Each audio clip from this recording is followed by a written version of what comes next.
Mesdames et messieurs, bonjour. Soyez les bienvenus pour cette nouvelle édition de votre journal de 15 h. Au sommaire de l'actualité.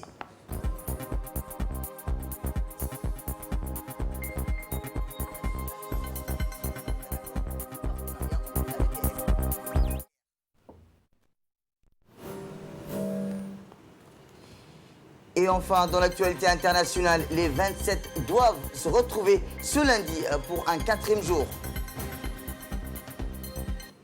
C'était les titres. Merci si vous nous rejoignez.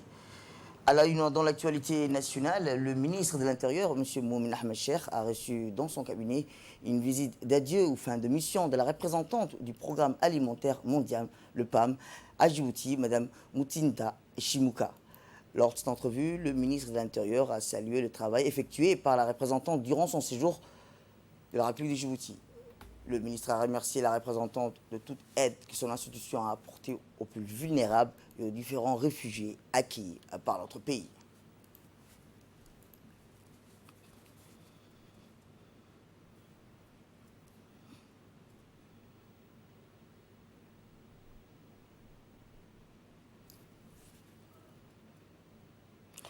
Et je vous dis dans le titre, une cérémonie de signature d'accord de partenariat entre l'Agence djiboutienne du développement social et le HCR a eu lieu hier au sein des locaux de l'ADS.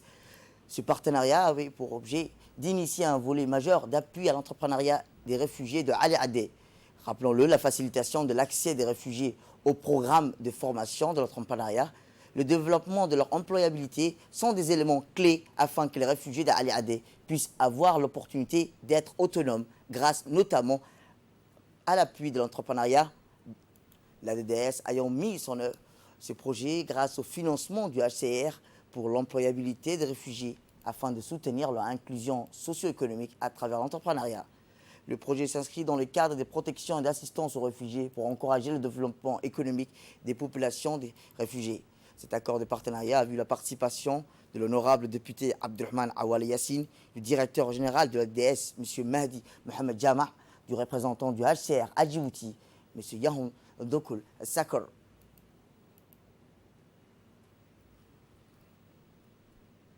Au niveau local et au niveau national. Je voulais en cela vous remercier de votre expertise prouvée. Je pense que ici à Djibouti, quand on parle de ADDS, même auprès des populations, c'est bien reconnu. Donc merci en cela. Je voulais saisir cette occasion pour remercier les plus hautes autorités du pays pour leur engagement à très haut niveau pour la cause des réfugiés. Écoutons à présent le directeur général de l'ADS, M. Mahdi, sur le partenariat entre l'ADDS et le HCR qui avait pour objet d'initier, rappelons-le, un volet majeur d'appui à l'entrepreneuriat des réfugiés de Ali Adé. Et là, que le HCR a donc à mobiliser des financements pour accroître l'autonomisation de ces communautés-là. Et nous sommes extrêmement heureux. Il faut rappeler que ce projet d'autonomisation a été longuement travaillé entre l'ONARS, dont vraiment nous remercions beaucoup le directeur, qui n'est pas là, mais qui est représenté par son adjoint, donc au plus haut niveau, et par le HCR. Donc là, l'ADDS travaille sur ces zones-là avec, sous le lead de l'ONARS, avec le HCR, et nous allons donc continuer à vraiment assurer l'autonomisation de ces femmes. Il s'agit d'un premier projet, et donc de 77 millions, il faut rappeler, de 77 millions de francs Djibouti pour l'autonomisation des communautés. Autre actualité nationale, le MENFOP a procédé dans le cadre de sa politique d'insertion professionnelle au démarrage d'un événement sans précédent à la siesta, à savoir le lancement de la formation des surveillants de baignade au bénéfice d'une trentaine de garçons et filles sélectionnés à l'issue d'un test pratique et théorique. La cérémonie a été présidée par le secrétaire général du MENFOP, accompagné des hauts cadres du ministère et en présence du représentant de la mairie de Djibouti, de la direction de la protection civile. Les stagiaires encadrés par leurs formateurs et leurs sapeurs-pompiers ont fait une démonstration des différents aspects de leur futur métier, à savoir la veille, l'alerte, le sauvetage, le secourisme. Cette démonstration s'est conclue par une de leurs missions les plus importantes, à savoir la prévention, la sensibilisation des usagers, parents et enfants de la plage de la Cesta contre les risques liés aux accidents en mer. Cette formation pratique en mer complète par une formation théorique au LIC durant 8 mois.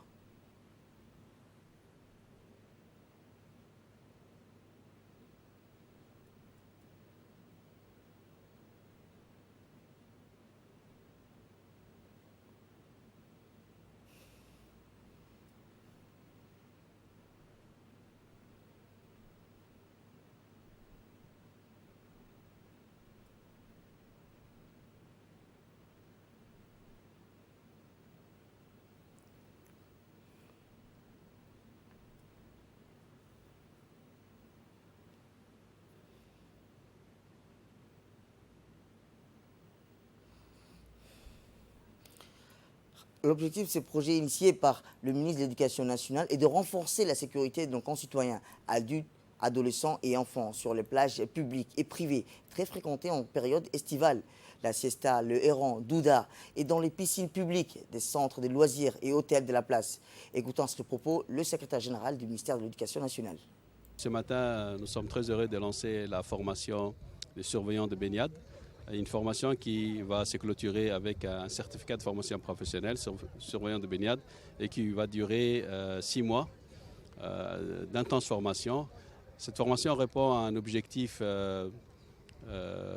du ministère, c'est offrir les formations professionnelles qui sont porteuses d'insertion professionnelle, et cette formation a un débouché énorme, puisque aujourd'hui sur le terrain, au niveau des plages, mais au niveau de beaucoup de piscines, ces métiers n'existaient pas. Et donc aujourd'hui, nous espérons que nous allons répondre à ces besoins d'embauche de jeunes. Et cette formation donc, voudrait répondre à cet objectif. Tout à fait autre chose. Après une longue interruption en raison de l'épidémie du Covid-19, les activités ont repris les couleurs des plus belles manières dans les différents CDC de la capitale, en commençant par les nettoyages et les peintures. Les CDC de Hadjididé n'est pas en reste et répond ses programmes de l'année pour ses adeptes des activités sportives, culturelles, sociales ou éducatives, tout en mettant en place toutes les barrières de sécurité sanitaire, telles que les lavages des mains avec le savon et des gels hydroalcooliques recommandés par la direction des CDC.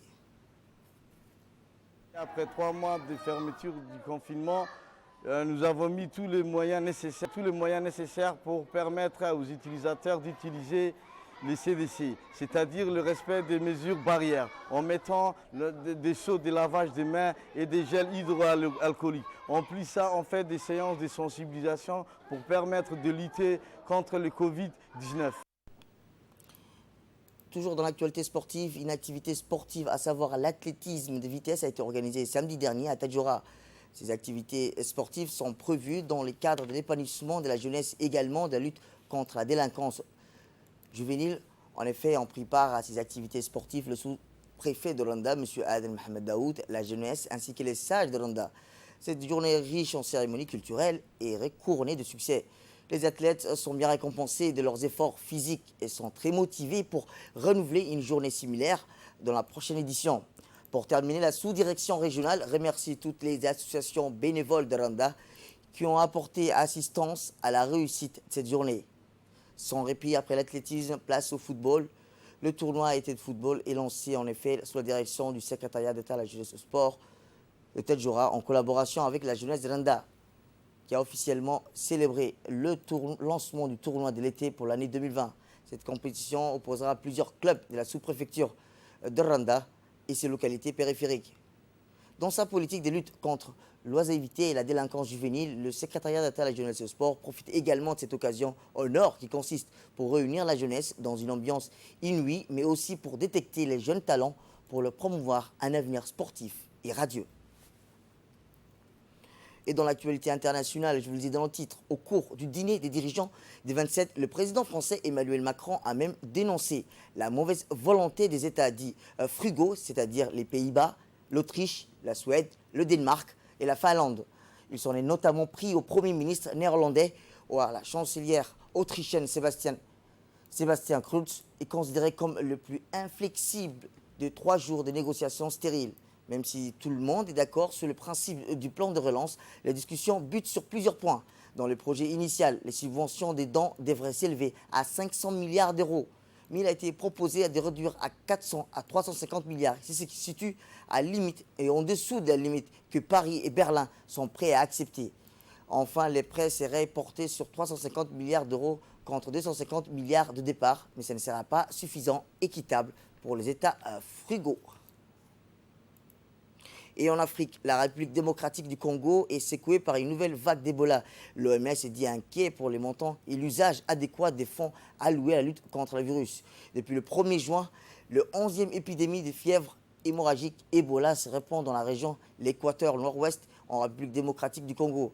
Alors qu'elle devrait déjà subi 54 cas, 33 décès d'Ebola en mai-juillet 2018, la ville de Motonga, capitale de la province, est de nouveau très touchée avec un bilan qui s'élève, rappelons-le, dimanche dernier à 58 cas, dont 54 confirmés et 4 suspects. Pour 22 décès, cette épidémie est la plus importante que la précédente. C'est tout pour cette édition. Merci à vous de nous avoir suivis. Restez avec nous pour la suite de nos programmes télévisés.